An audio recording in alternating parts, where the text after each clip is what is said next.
The training mistake, killing your gains after 60. You are meticulously following the rule book written for your 40-year-old self. Your joints are reading a completely different manuscript. That deep fundamental ache you dismiss as part of the process is actually a precise diagnostic tool. We've been obsessed with muscle tears for growth, but the real gain killer is a cellular communication breakdown you can fix before your next sip of water.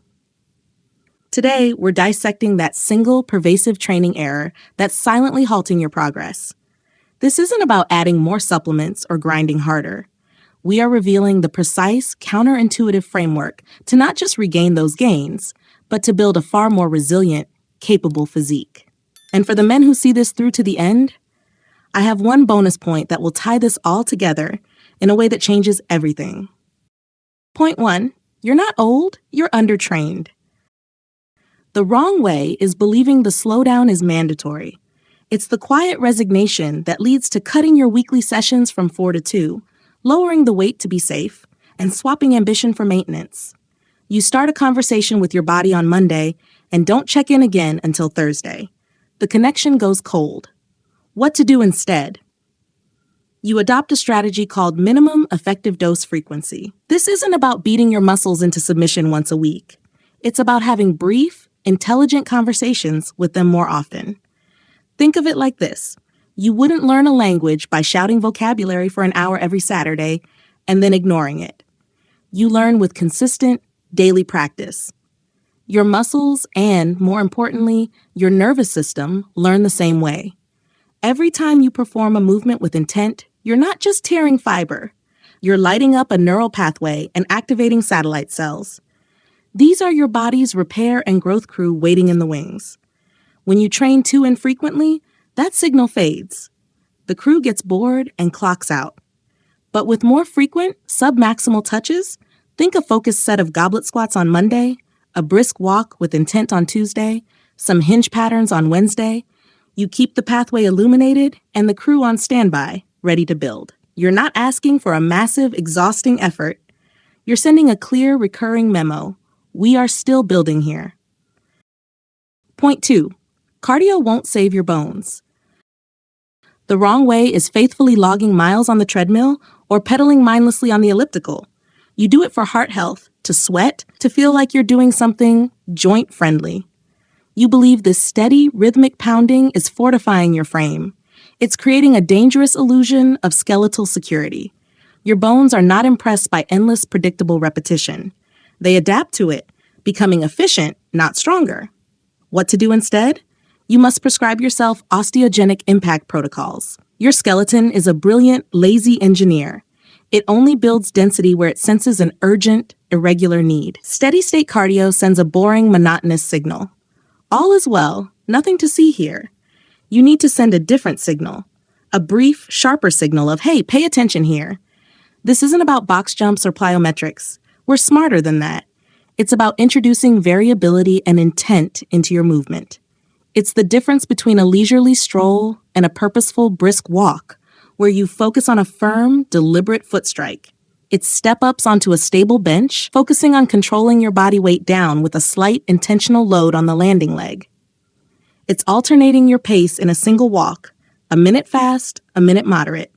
This irregular, multidirectional loading whispers directly to your bone-building cells, the osteoblasts, and tells them to get to work. Point 3. Recovery isn't optional anymore. It's the workout. The wrong way is seeing your rest day as a blank space on the calendar, a guilty concession, or worse, a sign of weakness. You might neglect the real work that happens when you're not working out, the deep systemic repair. Skimping on sleep, treating post-workout nutrition as an afterthought, and staying in a constant low-grade state of stress. You're hammering the accelerator with one foot while the other is firmly on the brake. What to do instead? You must reframe this entirely. This is active reconstruction. This is not passive rest. It's the strategic, conscious process where you earn the gains from your training.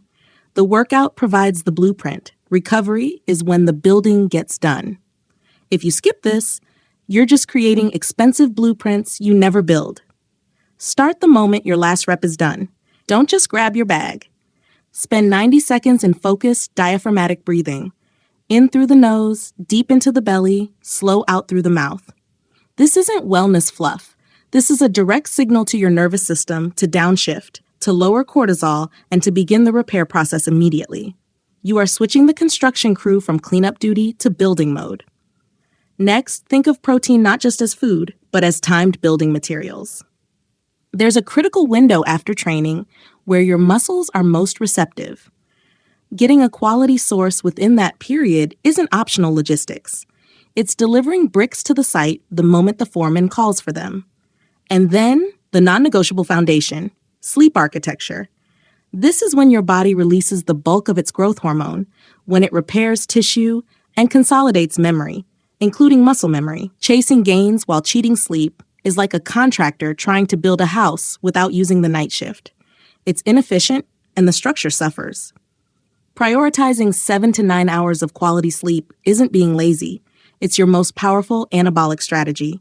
This is where you build the resilience that lets you walk into any room, handle any stress, and own your day, not just survive it. If this blueprint for sustainable strength is making sense to you, I need you to do one thing for me. Type signal in the comments below. Not gains, not legacy. Type signal. That lets me know who's here for the intelligent rebuild, who understands that we're now training for communication, not just destruction. I read those comments, and that's our real community.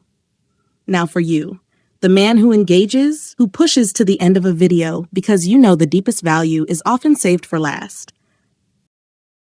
Bonus point: going light keeps you weak. The wrong way is letting a wise caution around injury morph into a permanent fear of heavy load. It's the endless cycle of light weights and high reps, a comfortable groove that never actually rings the bell. Your muscles might burn, but your nervous system is asleep at the wheel, and your tendons and ligaments are getting no meaningful update to their job description. You're maintaining the software, but letting the hardware slowly degrade. What to do instead? You implement the 85% rule. This is not about ego lifting. This is about brief, infrequent, and supremely focused exposures. Once, maybe twice a month, in a key lift like a squat, a bench, or a deadlift. With perfect form and full focus, you work with a weight that is 85% or more of your current perceived max. You might do just one set of 3 to 5 reps. You are not testing your max. You are greasing the groove of your central nervous system and reminding your dense connective tissue of its true purpose.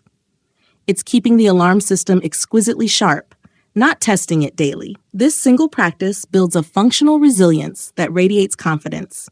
It's the assurance in your handshake, the stability in your posture, the knowledge that your body can still handle real-world demands. That is a different kind of strength altogether. So let's lock this in. 1. Trade occasional brutality for intelligent, frequent conversation with your muscles. 2. Swap long, monotonous cardio for bone-building, impactful movement. 3. Stop seeing rest as optional and start mastering active reconstruction. And the bonus: respectfully challenge your strength ceiling with the 85% rule to build unshakable functional confidence. If this added value to your journey, please like this video. It genuinely supports our growth and tells YouTube that this content matters for men like you. Subscribe to Strengthmatrics for daily, actionable strategies like this one. Do me a final favor. Share this with one friend who's still following that old grinding rulebook. He needs this paradigm shift. We've also recommended the perfect next video for you on your screen right now. Thank you for your time and your dedication to becoming the better version of yourself. We'll see you back here soon.